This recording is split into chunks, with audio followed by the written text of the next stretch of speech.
आनंद है, सर्वत्र आनंद है, लेकिन चिंतित है कंस, क्योंकि कंस को पता चल गया है कि उसका काल इस धरती पर आ चुका है।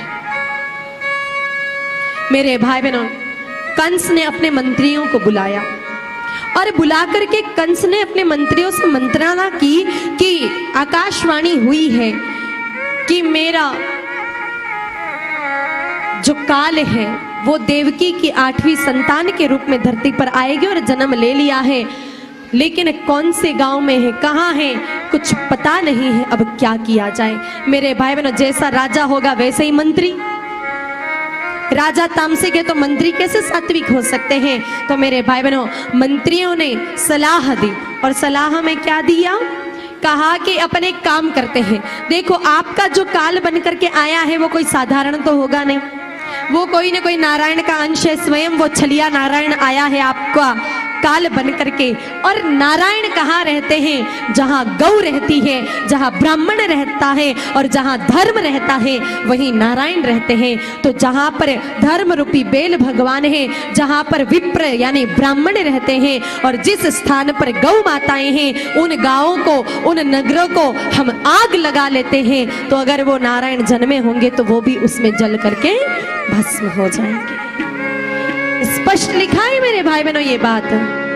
मूलम ही विष्णुदेवाना यत्र धर्मः सनातनः तस्य च ब्रह्मः गोवित्वा स्तपो यज्ञाः सदक्षिणा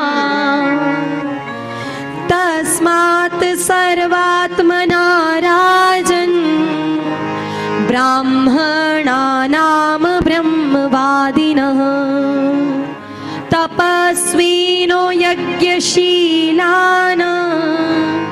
गाश्च हनमो हवीर्दुधा। क्या कहा कि जहां पर याज्ञिक ब्राह्मण रहते हैं, विप्र रहते हैं, जहां पर ब्राह्मण देवता रहते हैं। अब मेरे भाई बहनों, ब्राह्मण कौन? जो ब्राह्मण कुल में जन्मा मात्र वो ब्राह्मण नहीं कहला सकता है। गोपाल जी थोड़ा बुरा मत मानिएगा। शास्त्रों के अनुसार ब्राह्मण कौन? मेरे भाई बहनों, ब्राह्मण द्विज वही जिसके घर में 2 गौ माताएं हैं। मेरे भाई बहनों, जिनके घर में 2 गौ माताएं नहीं हैं, ब्राह्मण कुल में जन्म लेने के बाद भी पूर्ण ब्राह्मण नहीं कहला सकते। और 2 गौ माताएं क्यों चाहिए? क्योंकि ब्राह्मण कौन? जो त्रिकाल संध्या करे। ये याद रखना, जो वर्ण व्यवस्था है, जो ब्राह्मण, क्षत्रिय, वैश्य और शूद्र, ये जन्म आधारित कभी नहीं थी, ये कर्म आधारित थी। तो ब्राह्मण का कर्म क्या? जो त्रिकाल संध्या करे, जो अग्निहोत्र करे। अब त्रिकाल संध्या में अग्निहोत्र में गाय माता का दूध चाहिएगा, घी चाहिएगा, गोबर के कंडे चाहिएंगे। ये सब गाय माता के होंगे तो ही मेरे भाई बहनों पूजा सफल होगी, बाकी नहीं होगी। आप कहोगे ऐसा क्या, कहाँ लिखा है? तो मेरे भाई बहनों, ऐसा एक नहीं 2 जगह ब्रह्मांड पुराण में लिखा है कि भैंस के दूध अथवा दूध से बने हुए किसी भी पदार्थ को ठाकुर जी कभी भी स्वीकार नहीं करते हैं। तो मेरे भाई बहनों, सीधी सी बात है कि भगवान सिर्फ गाय माता के ही भविष्य को स्वीकार करते हैं। तो मेरे भाई बहनों, ब्राह्मणों के घर में गौ माता नहीं आएगी तो दूध, दही, घी ये सब आएगा कहाँ से? और बाकी वर्ण के लोगों के घर में 1 गाय माता हो तो भी चले, लेकिन ब्राह्मणों के तो कितनी चाहिए? 2। क्यों?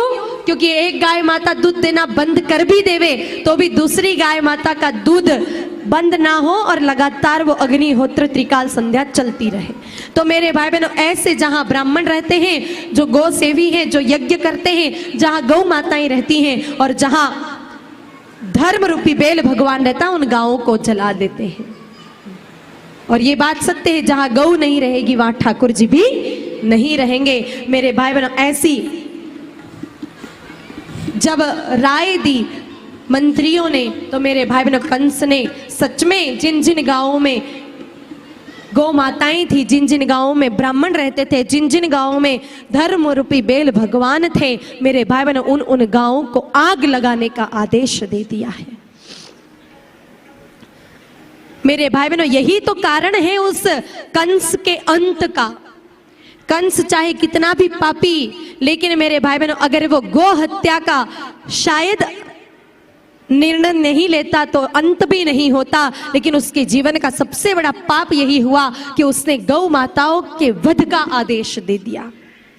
यहीं से उसकी उल्टी गिनती शुरू हो रही।